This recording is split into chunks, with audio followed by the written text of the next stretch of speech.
So today's lesson is all about stochastic processes. Now, believe it or not, you've actually seen stochastic processes in the past. And here is a definition.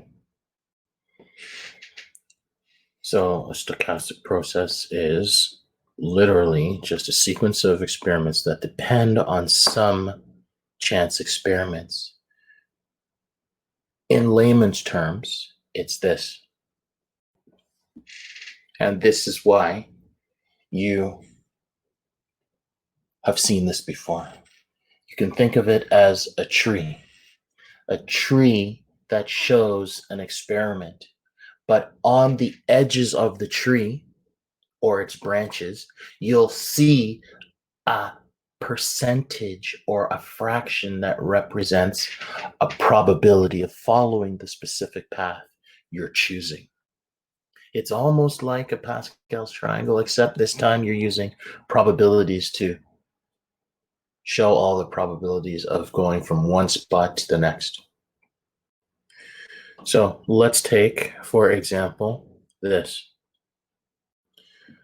So rolling a die. No, notice I said a die. So that is actually just one. But then we're going to roll it 2 separate times. So you know that for the superset of all the outcomes, S is equal to this stuff. 1, 2, 3, 4, 5, and 6. There's only those possibilities for our dice. Now, because it's actually one dice rolling and then you roll it again, rolling the dice twice is actually an independent type of event. Okay? i.e., the rolling the first time doesn't affect the rolling the second time. So just take a moment and write down this last bit here. They're just independent because whatever we did before when we roll doesn't affect what happens when we roll again. Okay, hopefully you've gotten this down. Let's move on.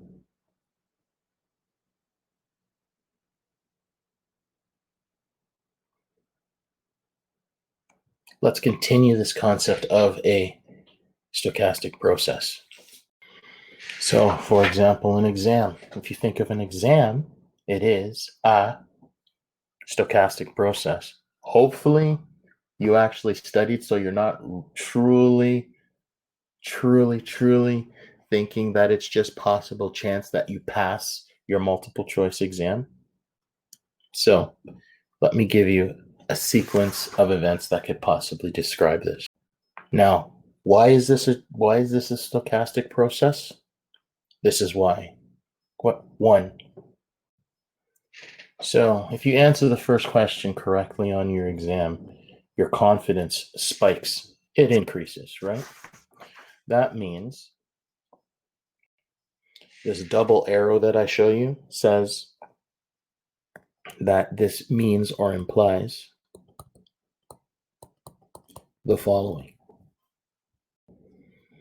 So basically, if you did well on the first question, then your confidence spikes. But if you do poorly, then the success on the next question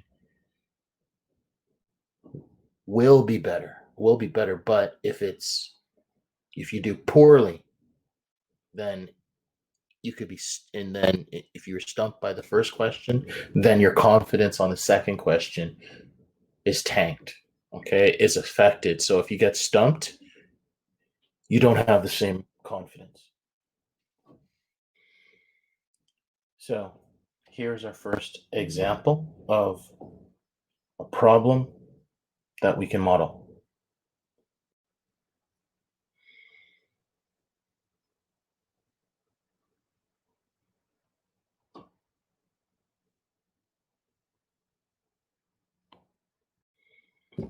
So let's just give you a description of what's happening. So imagine that you have a test.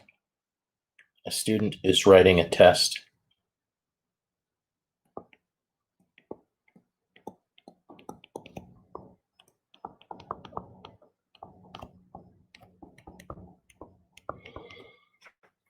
Now, and what's happening is there are different probabilities.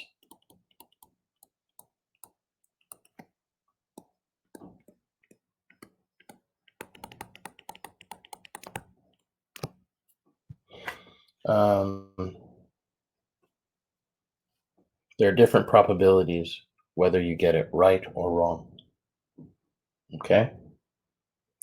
So that's what we're going to do on the next page. And maybe your probability of getting is like 4/5, and your probability of failing is 1/5. But if you failed on the past lesson question, now your confidence affected. So now you end up having a probability of getting the next question to be, instead of 4/5, 3/5. Okay, so it's kind of weird, right? So imagine, so the constant idea is, when you start, the probability of a correct answer is 4/5, right? But 2, if you fail one question, then the probability of success changes to 3/5. No, 3/4. So now let's go into the question. Okay. So now here's the situation. Imagine that Jason, that's me, thinks that the probability of getting the next question right on the test is 4/5. Now notice, I'm saying that getting the next question is 4/5. Okay? But the probability of getting it right, if the previous is wrong, is only 2/5. Now I'm going to give you one more snag. So now, if the probability of getting the first question is right is 3/4 for Jason, then what I need you to do is I need you to determine the probability of getting the second question right. Now, don't read the whole problem. Just start your tree by creating a tree that has 2 possibilities. So let's do that right now.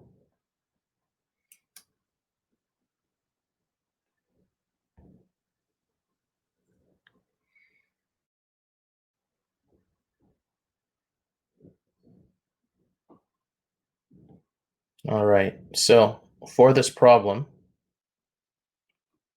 here is our solution for A.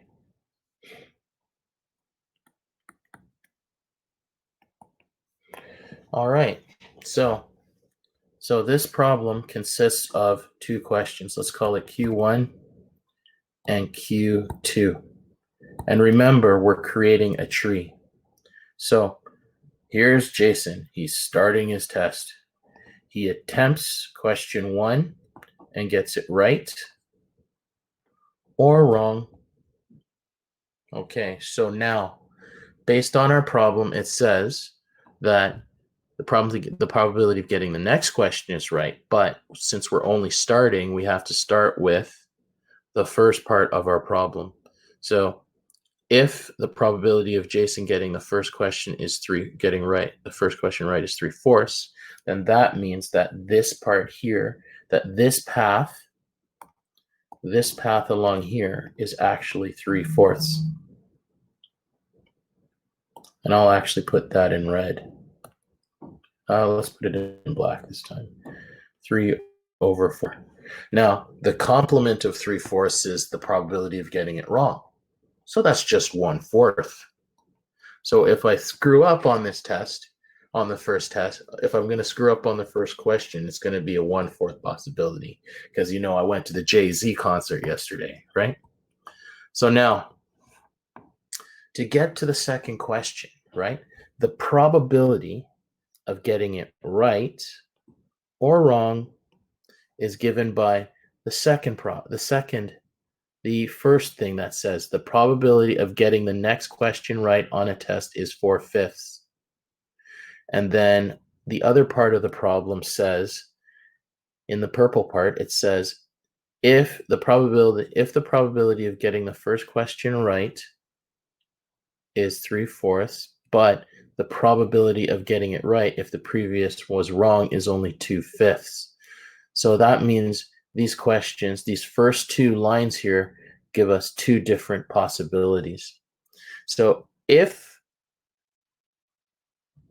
we got the first part right, that means that the next portion of our tree is 4/5 for getting it right. And then if we got it wrong, then we would have 1/5 down here.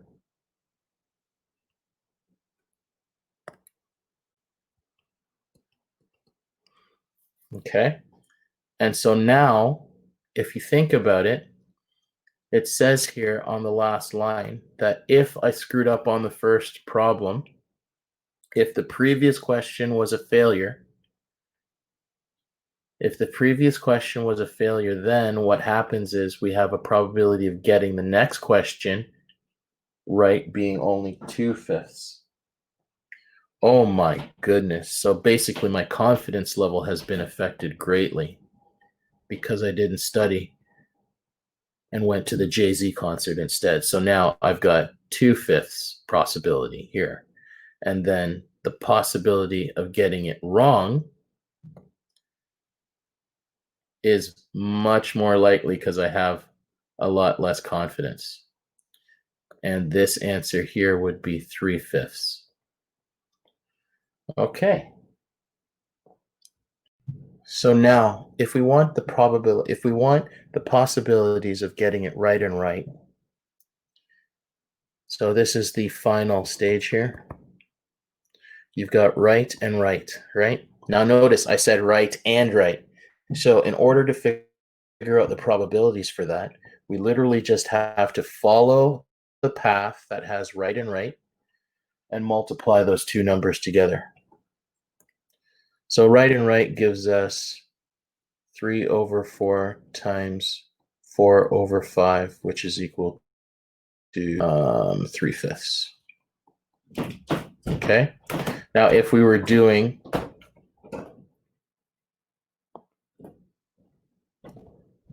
our right and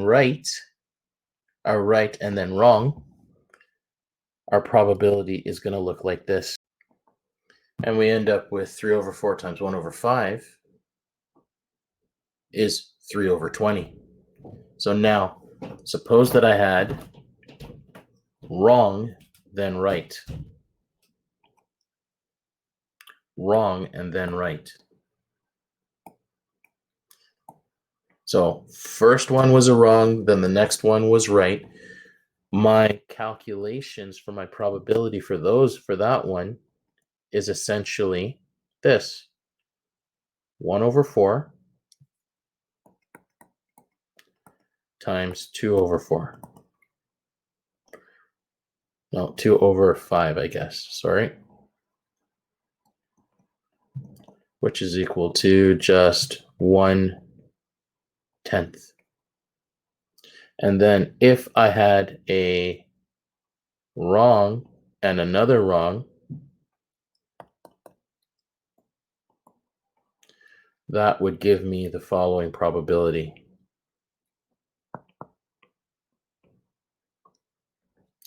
So then you follow its path, 1/4 and 3/5.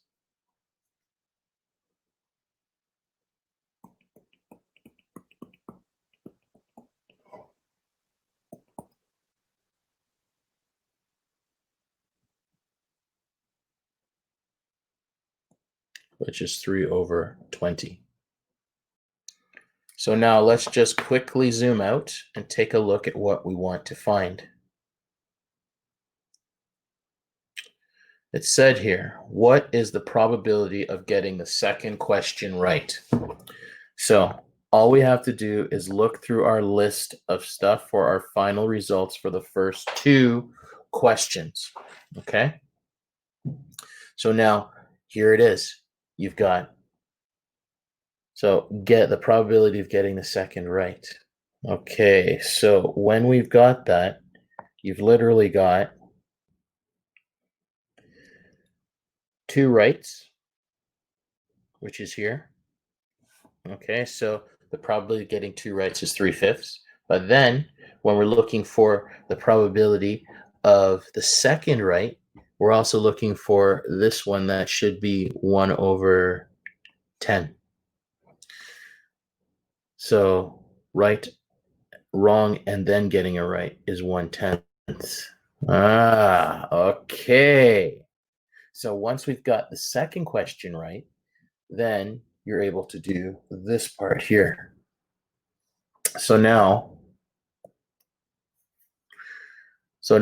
when I want to find the probability of getting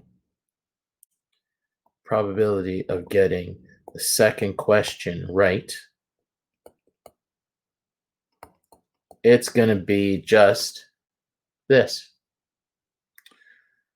3/5, 3/5 plus 1/10. And now we're going to try to make these things come together. So you end up with this. The probability is 6/10 plus 1/10, which is just 7/10. Now, therefore, the probability of getting the second question right